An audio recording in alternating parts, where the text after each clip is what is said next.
আমাদের যে পরিসংখ্যান ছিল প্রায় সেরকমই আমাদের পরিসংখ্যানটা আছে। এর মধ্যে গতকালকার যেটা আমি একটু রিপিট করি, সেটা আমাদের টোটাল রোগী 33 জন। 33 জনের মধ্যে আমাদের চাইল্ড 27 জন, চিলড্রেন আমরা 27 জন বলছি, অ্যাডাল্ট আছে 6 জন। ডিসচার্জ আমরা গতকালকের মতোই 4 জনই আছে। আমরা আরও কিছু রোগী আমাদের রেডি হয়ে যাচ্ছে, অবস্থান অনেক উন্নতির দিকে। হয়তো আমরা 2-1 দিন পরে যে কোনো দিনই হয়তো দিতে পারি। আমাদের আইসিইউতে 3 জন আছে এবং একজনই শুধু ভেন্টিলেটরে, গতকাল যেটা ছিল একই। আমাদের মেল এইচডিউতে 2 জন রোগী আছে, ফিমেল এইচডিউতে আমাদের 5 জন রোগী আছে। আর পোস্ট অপারেটিভ ওয়ার্ডে আমাদের 4 জন রোগী এবং কেবিনে 19 জন।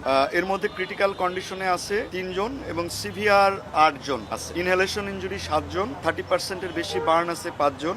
আর সিভিয়ার থেকে কেউ ক্রিটিক্যালে যায় নাই এবং নতুন করে কেউ আইসিইউতে প্রবেশও করে নাই। আমাদের আইসিইউ থেকে আবার কোনো ডাউন স্টেজিং এ যায় নাই, অর্থাৎ সিভিয়ারে যায় নাই। তবে একজন পেশেন্ট আমাদের সিভিয়ার ক্যাটাগরি থেকে ইন্টারমিডিয়েট ক্যাটাগরিতে গেছে, যে কারণে গতকাল 9 জন সিভিয়ার ছিল, আজকে সেটা 8 জন। অর্থাৎ আমাদের আজকের খবর যেটা আমরা যদি সংক্ষেপে বলি, যে আমাদের স্বস্তির খবর যেটা আমাদের কোনো পেশেন্ট আমরা আর হারাই নাই। আর একই সঙ্গে আমাদের একজন রোগী একটু উন্নতির দিকে, সিভিয়ার ক্যাটাগরি থেকে ইন্টারমিডিয়েট। তবে আমি আগেও যেভাবে আপনাদের বলেছি যে ক্রিটিক্যাল থেকে সিভিয়ার, সিভিয়ার থেকে ইন্টারমিডিয়েট, আবার উল্টা দিকেও আসলে যে কোনো সময় ঘটতে পারে। আমরা আপনাদেরকে যা যা ঘটছে প্রতিদিন আমরা একেবারে সঠিক তথ্য দেবার জন্য এই কথাগুলো বলছি। আপনাদের ব্যাখ্যাতে আপনারা যখন সংবাদ প্রকাশ করেন তখন এই বিষয়গুলো উল্লেখ করবেন, এই জন্যই যে হয়তো অনেকেই প্রশ্ন করবেন যে আজকে তো ইন্টারমিডিয়েট ক্যাটাগরিতে গেল, এই রোগী যদি আবার কালকে সিভিয়ার ক্যাটাগরিতে কেমনে হলো।